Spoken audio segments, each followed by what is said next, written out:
Eu vou montar um podcast, vou trabalhar com internet, buscar um futuro melhor. Na mídia soltar uma enquete. Essa parte também, falando um pouco mais sobre essa parte da saúde, uma das perguntas que me pediram para fazer para o senhor lá pelo Instagram é sua proposta para o público deficiente, que precisa da acessibilidade em Osasco. Precisa. Você tem alguma proposta que possa ajudar eles cada vez mais? Porque... Tenho várias. Deixa eu te falar uma coisa. Ó. Eu, quando fui prefeito, meus 8 anos, eu sempre gosto de falar o que eu fiz, Sim. porque mostra a preocupação que eu tenho com isso. Né? Primeiro, nós criamos em Osasco o chamado, a chamada inclusão, né? Política de inclusão para pessoas com deficiência. Então, as escolas passaram a se preparar melhor para atender alunos. Você tem uma quantidade hoje, Kaique, imensa de alunos autistas, por exemplo. Osasco não tem uma política para alunos autistas. Né? Eu criei, por exemplo, a chamada ecoterapia, né? Que é a terapia com cavalos. Você sabe que já se descobriu que a andadura do cavalo, ela imita a andadura humana. Então, uma criança com dificuldade de mobilidade, aquela criança que não consegue parar em pé, ela em cima de um lombo do cavalo, a andadura do cavalo, ela vai se movimentando e o progresso dela é impressionante. Eu criei isso, funciona lá no Parque Chico Mendes, é um trabalho notável. O que eu acho que nós precisamos avançar agora? Política para aluno autista, dentro da escola. É claro que é uma minoria, mas é uma minoria que, se você não der atenção, ela não vai ter chance de se alfabetizar, de prosseguir nos estudos. Sabe? Tem grau de autismo mais severo e tem graus mais leves. Então, você tem que criar condição para esse aluno. Como é que faz com um aluno deficiente visual? Como é que você faz com um aluno deficiente auditivo?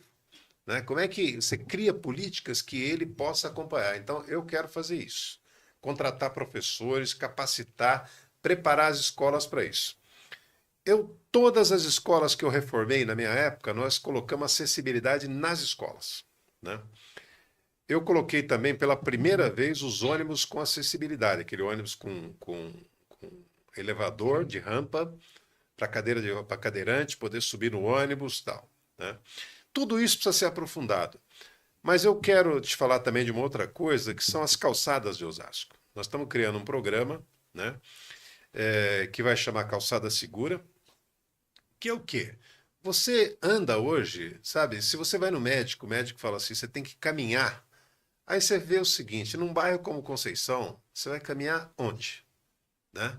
As calçadas são todas cheias de degraus, não é só para pessoa cadeirante. Uma mãe com um carrinho de bebê, ela não consegue caminhar na calçada, ela tem que caminhar no meio da rua. Deficiente visual então, também. Deficiente visual. Então, eu quero criar uma política de padronização das calçadas. Vale a pena a gente gastar um dinheiro com isso. Sim. Porque isso melhora a cidade como um todo.